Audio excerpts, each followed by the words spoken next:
Good evening and thanks for joining us. I'm Tim McGonigal. And I'm Keely Van Middendorp. First tonight at 10 in news around the nation.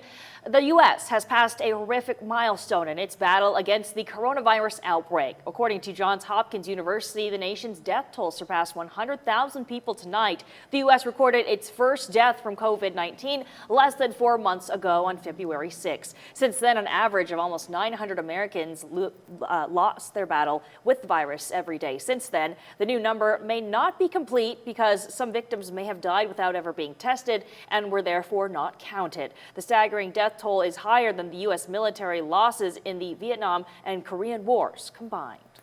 Some people have tried to draw comparisons between COVID-19 and influenza, but health experts say it's clear COVID has a far more devastating impact.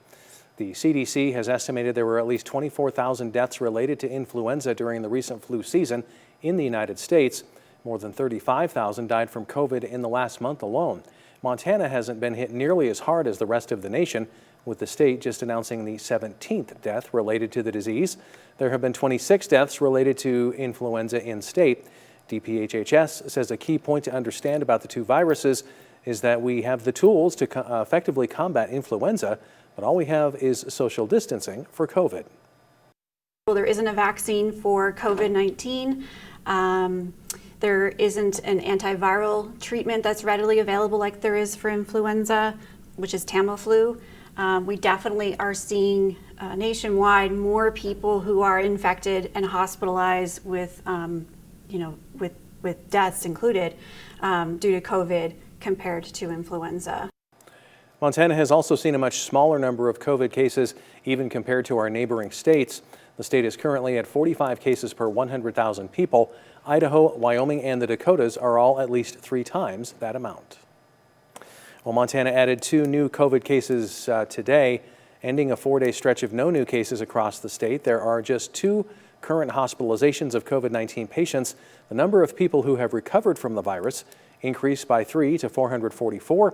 The cumulative number of cases reported by the state has reached 480.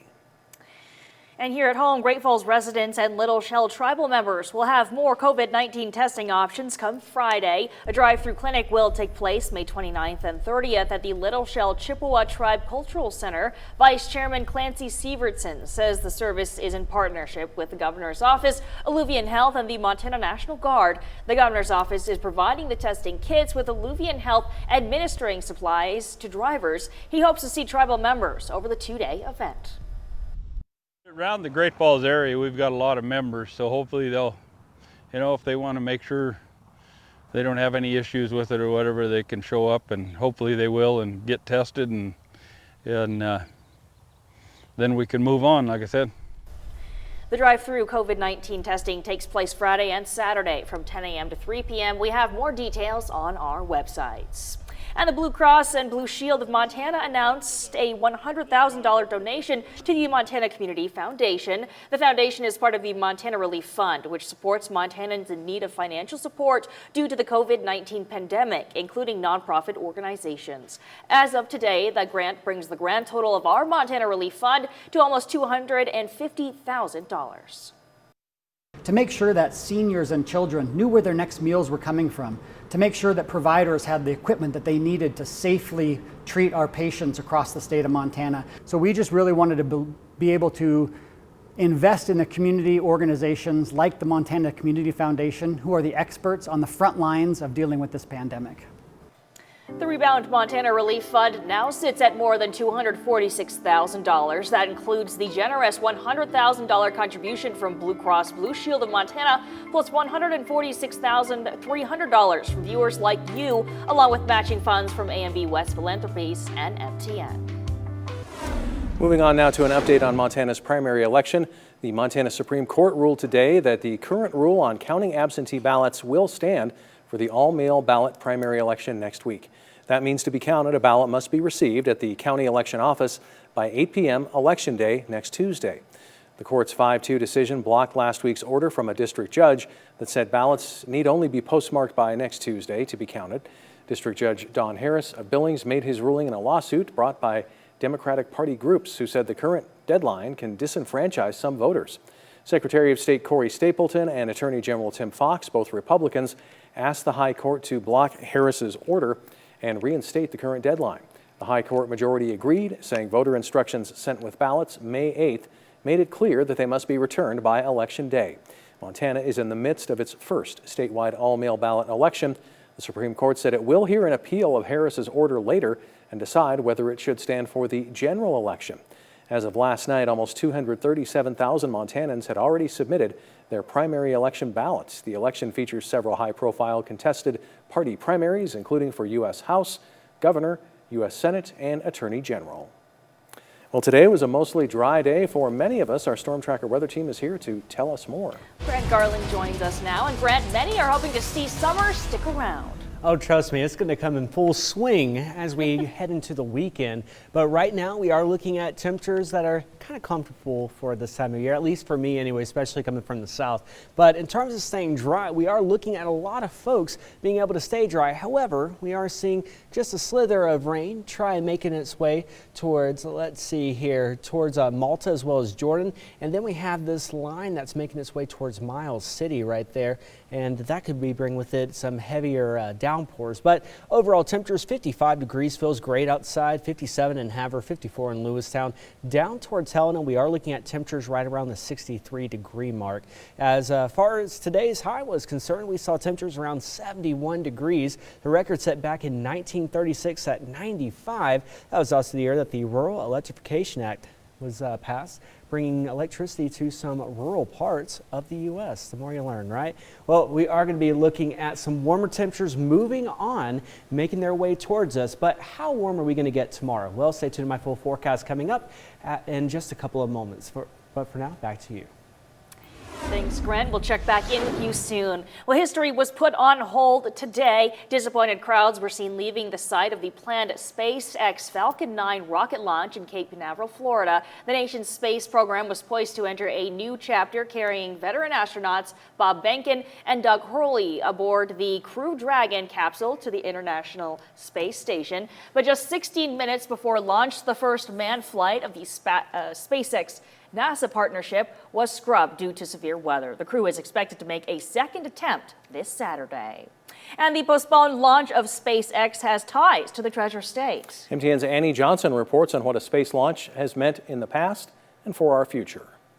It's the first time a private company will send humans into space. And even if you're not really interested in science or space, it still can affect you. The exploration into space has caused so many technological advances. It would have been the first time a private company sent humans into space. And even if you're not really interested in the launch itself, it still can affect you. Velcro, microwave ovens, new materials, composite fiber, carbon composite fibers, new alloys of metal. They've all come from the space program because they needed to achieve certain things that were beyond what was available currently. They had to invent new stuff. New things which we use every day. Those new inventions then trickle down to things that can be used for us. I mean, how many things around your world do you have Velcro? Well, that was invented for the space program because in zero gravity, you can't just put something down on the table, it floats away. So you need to attach it somehow. SpaceX will be the first time in 9 years that people have flown to space in a US-built rocket. We've been relying exclusively on Russia and paying, it started out $21 million per passenger, and actually in recent years has ramped up to $90 million per passenger. And to further break down its importance, this was done by a privately owned company. It is not a government entity, and that's part of the reason why this is such a big deal. It's not NASA sending this up. NASA helped a whole lot, but SpaceX, the company owned by Elon Musk, is the one who's sending these astronauts up into space now. Reporting in Bozeman, Annie Johnson, MTN News. Thanks, Annie. Coming up, a Montana original. Meet a self-taught artist who explains how the beauty of the Treasure State inspires her.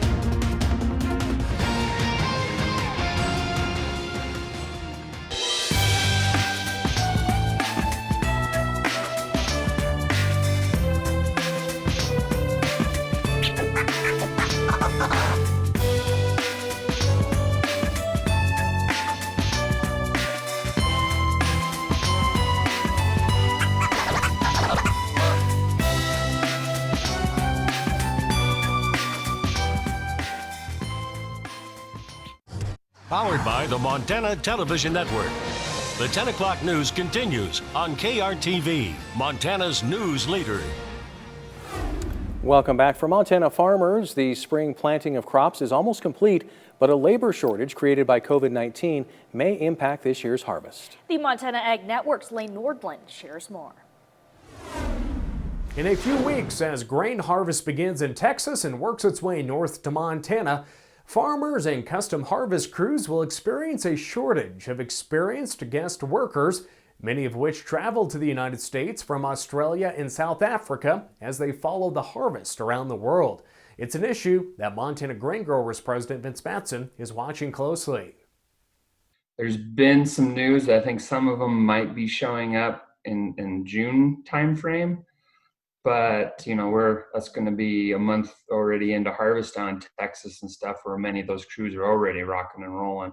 There's several people in Montana I know spring planting was hard because their people didn't show up. They were able to kind of patch and stitch some things together. Some of them made it work because school was not in sessions and their kids were able to come help drive tractor and drive truck and a few other things. So there was some fill in there. While COVID-19 has impacted the meat supply chain, the pandemic has had little impact on movement of grain. Wheat's still moving. The trains are still going. The elevators are still rolling. Our suppliers, our chemical people, fertilizer, it's still happening. And it's a lot of work. It's a lot of product. And so, hats off to the whole system there. It's largely been successful. Matson did note that he is concerned about how the pandemic may impact wheat and barley exports down the road, since agriculture trade missions and visiting grain buyers from abroad are unable to travel. Reporting from Bozeman, Lane Nordland, MTN News. Thanks, Lane. And when Cascade County commissioners made the decision to cancel the Montana State Fair, they left open the possibility that smaller events could move forward. According to the MSU Cascade County Extension Office, the 4-H Livestock Show will move forward at the Montana Expo Park July 10th and 11th in a virtual format. The animals will be featured to potential buyers through photos and videos and in a catalog distributed before the show. The livestock sale, which traditionally closes the weekend, will be moved from an in-person to online event. We will share more details as plans are finalized.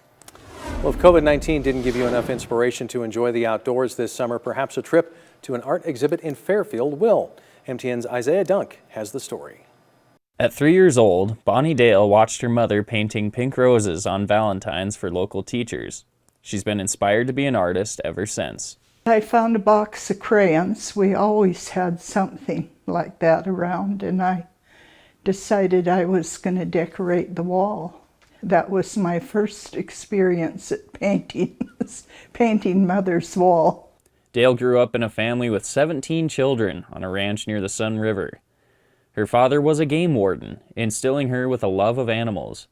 Dale added sculpting to her skill set in middle school and eventually embarked on an art career over 4 decades. Living on the ranch like that and being around Mom and Dad both, they loved animals. I grew up loving them. And now, for the first time in years, a large amount of her work is on display at the Big Sky Pottery and Art Gallery in Fairfield. Gallery owner Andy Watson said it's been a joy to watch his gallery come to life with Dale's art. More often than not, she gave her pieces away. Most of what's on display is on loan from local owners, but some simply couldn't give up their pieces. When you have something a Bonnie Dale, it bespeaks of the love of nature that only somebody who grew up and spent every day of her childhood, where your formative years are, could start breathing that in, and it becomes a part of their system. But there's one piece on display near and dear to Dale that she could never part with. It's one of her mom's favorite spots on the Sun River. I love my mother. She was my best friend. And we sit there on the bank and visited. That was our last, just one-on-one visit together. And I painted that thinking of Mom and put the roses where we sat. In Fairfield, Isaiah Dunk, MTN News. Now, Bonnie's exhibit was scheduled to end on May 31st, but Watson said he plans on extending it to June 15th. Well, with plenty of sun tomorrow, our UV index count is at 7, very high. Make sure you are wearing sunscreen. We're going to talk about all this and more coming up after the break. Thanks. Welcome back, everybody. I hope that you have been able to have a very pleasant and relaxing Wednesday evening. Take a look at this, just absolutely gorgeous. Apparently, my co-workers said that the mosquitoes are on their way. Because I was saying that I haven't experienced them. Well, apparently they are. But I mean, if they're going to bite me in this beautiful scene, go right ahead. I guess I'll take it. I'll take one for the team. Temperature is 55 degrees in Great Falls, looking at 54 in Lewistown, 55 in Fort Benton. Still a little bit warmer out towards Helena. Elsewhere, we're seeing temperatures around 57 in Havre. Head on over to Jordan, 62 degrees. We're actually seeing a few sprinkles making their way into the area, so that should cool you guys off. 59 in Missoula and 55 up in Kalispell. For Helena, today's high did get up to 76. We're looking at a record at 90 degrees back in 1936, that is. And it was a very warm time that year. It's also the year that you could buy a house just under $4,000. Let's bring that back in, shall we? Again, just a few light sprinkles out towards Malta.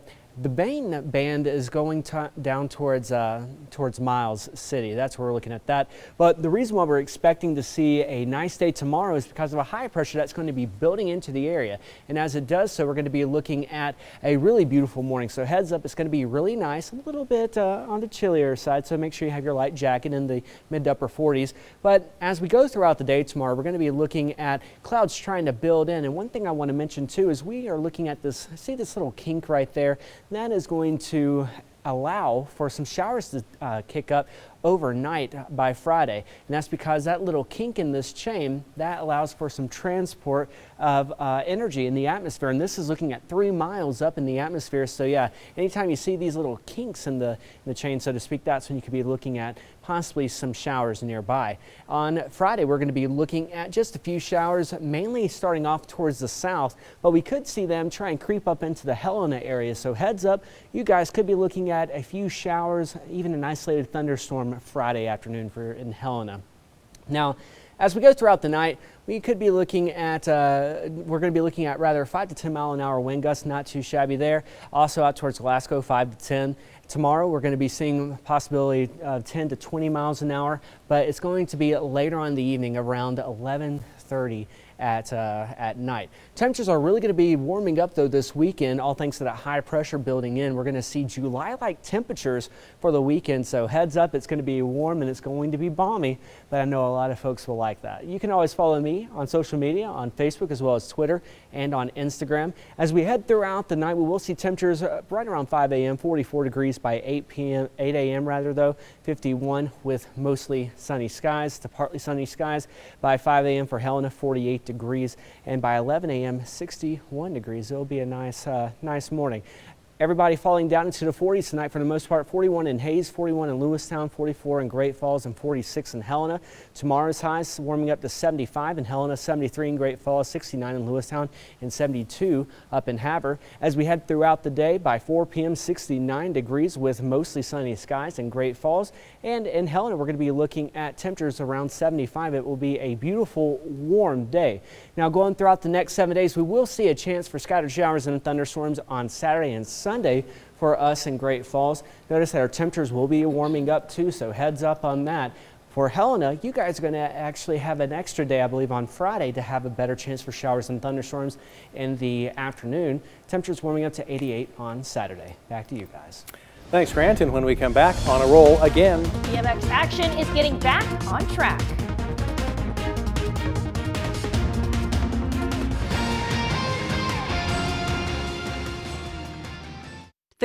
Powered by the Montana Television Network. The 10 o'clock news continues on KRTV, Montana's news leader.